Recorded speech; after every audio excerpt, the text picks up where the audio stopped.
season. I hate when summer comes. I fall into a trap that I made by myself. Oh, and I always do the wrong thing.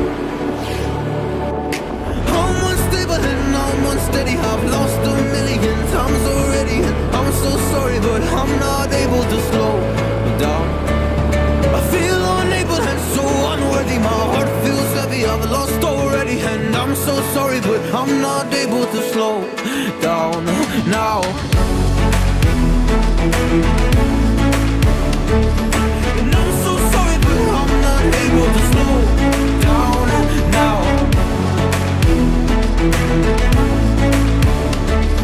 And I'm so sorry, but I'm not able to slow down now. I'm always self-destructive. I'll take a hit, I love it. Ya, kita sudah sampai di kediaman Pak Cepi. Pak. Yuk, assalamualaikum. Aduh, sehat Pak? Alhamdulillah. Ya.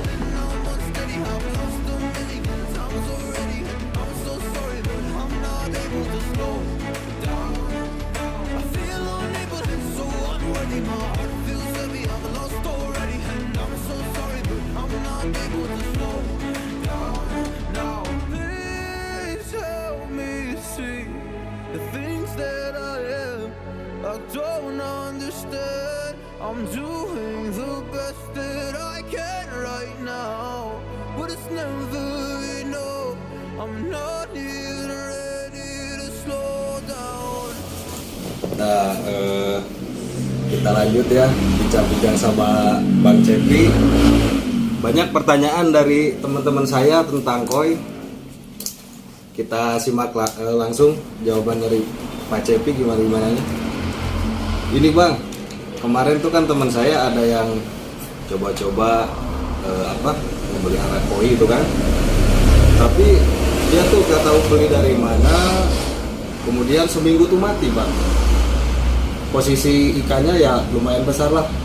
Udah ukuran dari sebesar tangan. Itu buat aturan kolam sama airnya gimana Pak? Bagusnya. Mungkin saran ya buat teman, mungkin kalau kita ingin memelihara ikan koi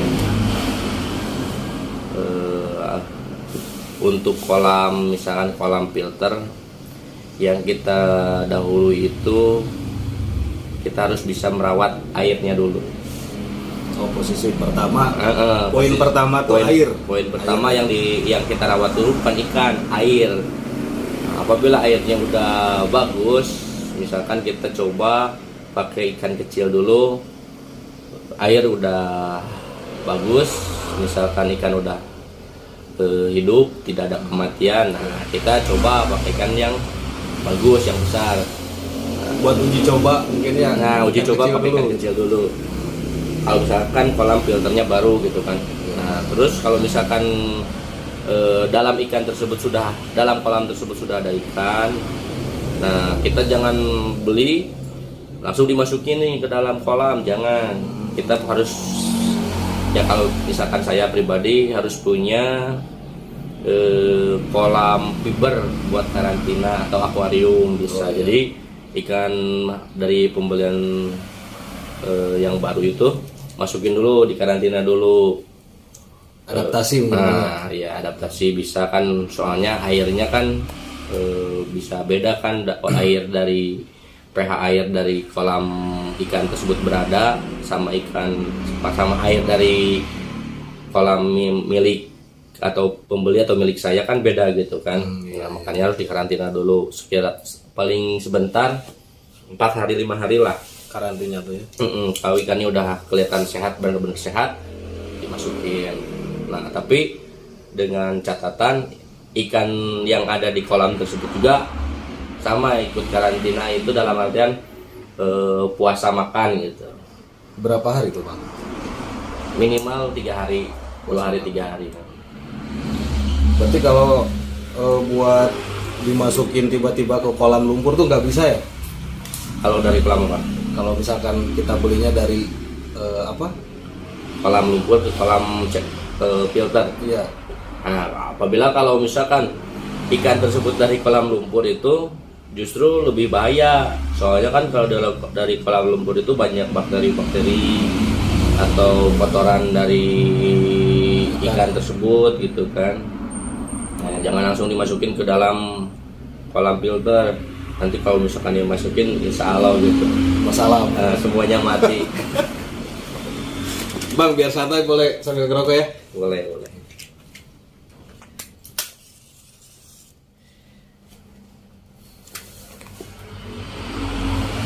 Nah, untuk ini Bang, pakan ya Bang ya. Kalau dari usia tuh kita tuh harus beda jenis atau merek atau gimana Bang? Sebenarnya kalau dari pakan, untuk jenis pakan hanya sedikit yang mempengaruhi ikan.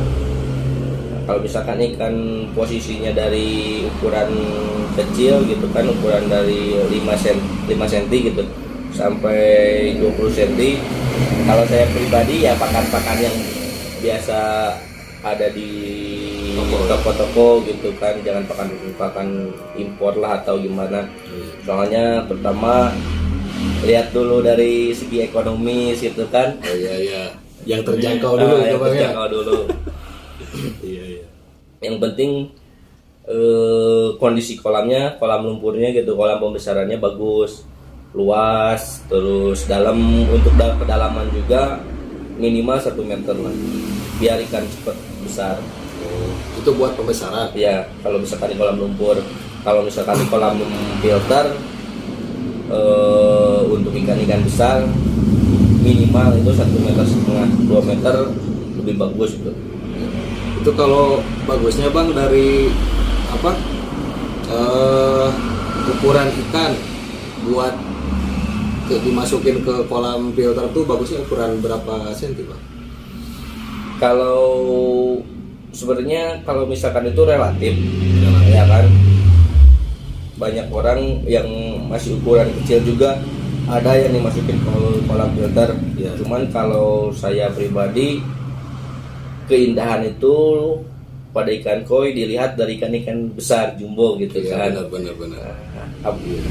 Apalagi kalau misalkan ikan jumbo bagus dimasukin ke kolam filter yang airnya bening bersih gitu kan, jadi kelihatan gitu kan, dari segi pattern warna gitu kan, sama kegemukan ikan.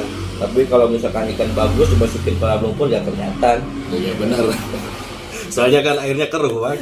Mau indah gimana? Iya. Apalagi Bang, poin yang paling penting buat memelihara ikan koi, yang paling penting? Yang paling penting kalau ingin memelihara ikan koi, satu, kita harus tahu terlebih dahulu jenis-jenis ikan koi. Soalnya di Indonesia ini banyak breeding ikan koi.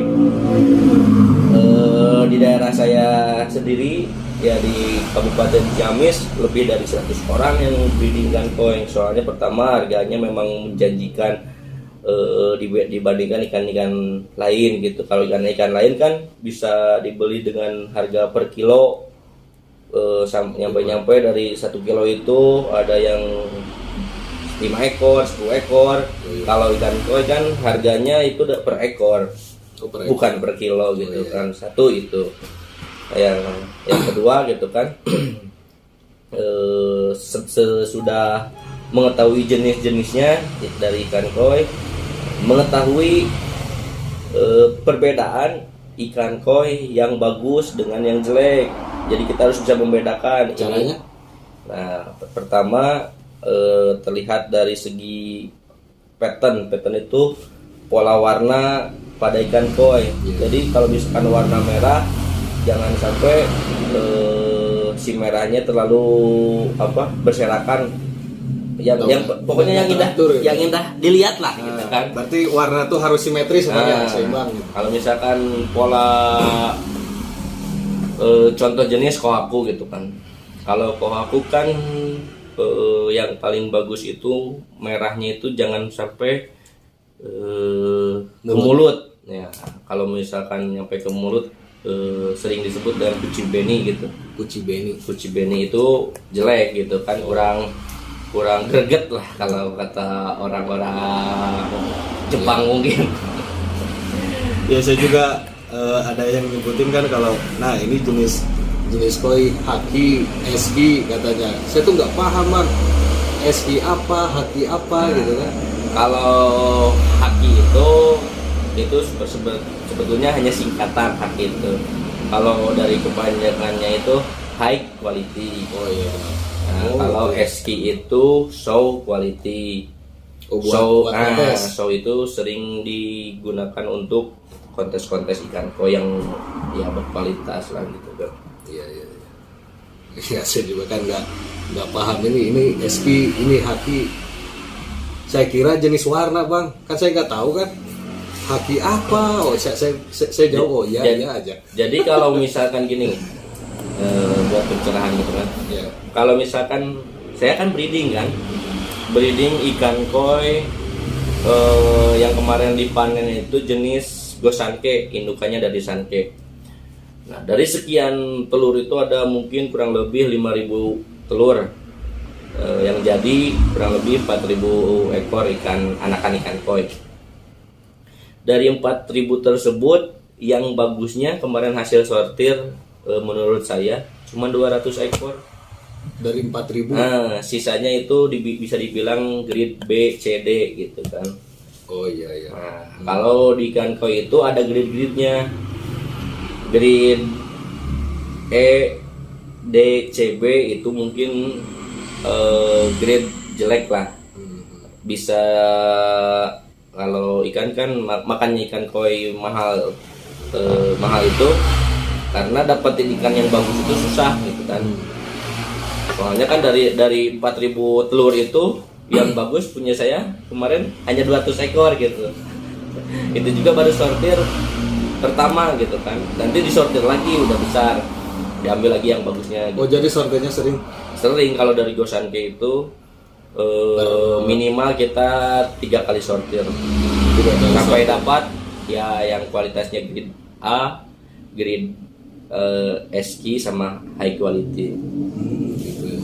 Berarti dalam jangka waktu berapa bulan? Nah gitu. Kalau misalkan ikan polosan yang tadi di review di belakang itu nggak ada grade-grade-nya gitu, nggak ada ikan dengan istilah kalau orang Indonesia bahro gitu kan, ya yang disebut sebenarnya bukan sebutan bahro sih, grade-nya BCD gitu, jelek gitu kan.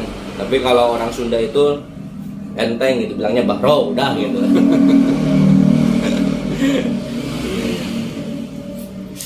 Kalau misalkan polosan itu nggak ada, cuman mungkin sisiknya jelek, bisa disebut grade A, bukan soft quality, bukan high quality gitu.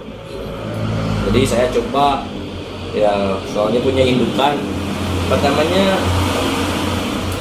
pelihara di kolam filter ukuran 50 cm, udah ukuran kurang lebih 60 sekarang.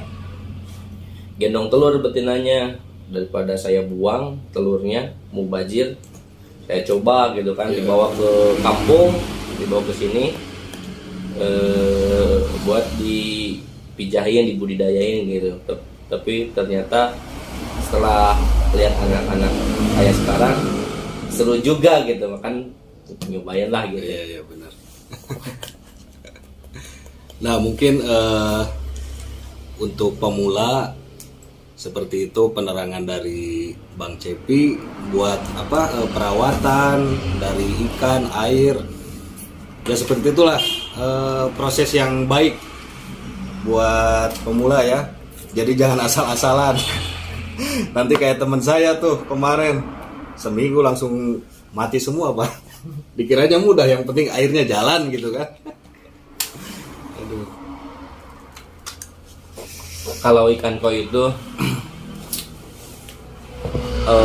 sebenarnya enteng kalau misalkan kita udah memahami dari segi karakter, terus memahami dari segi kualitas air, gampang gitu. seminggu juga nggak dikasih makan. Kita misalkan seperti saya gitu kan, kerja 15 hari, 10 hari atau seminggu nggak pulang, nggak dikasih makan, malah ikan tersebut makin sehat gitu. Kalau misalkan dari segi air sudah bagus gitu. Karena kalau jenis ikan koi itu, kalau misalkan sering dipuasain itu, ikan tersebut malah makin sehat. Oh gitu kan? Nah, iya. Soalnya nanti kan ikan koi tersebut jadi nggak ngeluarin kotoran gitu. Jadi air itu bagus, sehat gitu. Berarti ada fase puasanya Bang? Nah, cuman kalau kebanyakan puasa ikannya kurus. Itu buat pertumbuhan lambat. Ya mungkin gitu dari Bang Cepi. Makasih buat kesempatannya saya bisa kesini Bang ya. Ya. Sangat terhormat meluangkan waktu mereview piaraan Bang Cepi ya. Sekarang koi, mungkin kalau ada kesempatan lain Bang, saya Main ke Ciamis lah. Main ke Ciamis. Di Ciamis katanya banyak burung kualitas pastinya ya. Makasih Bang, penjelasan dari Abang, mudah-mudahan bermanfaat buat pemula ya untuk budidaya atau perawatan koi. Ya mungkin segitu dari saya sama Bang Cepi. Kita ketemu lagi di lain waktu.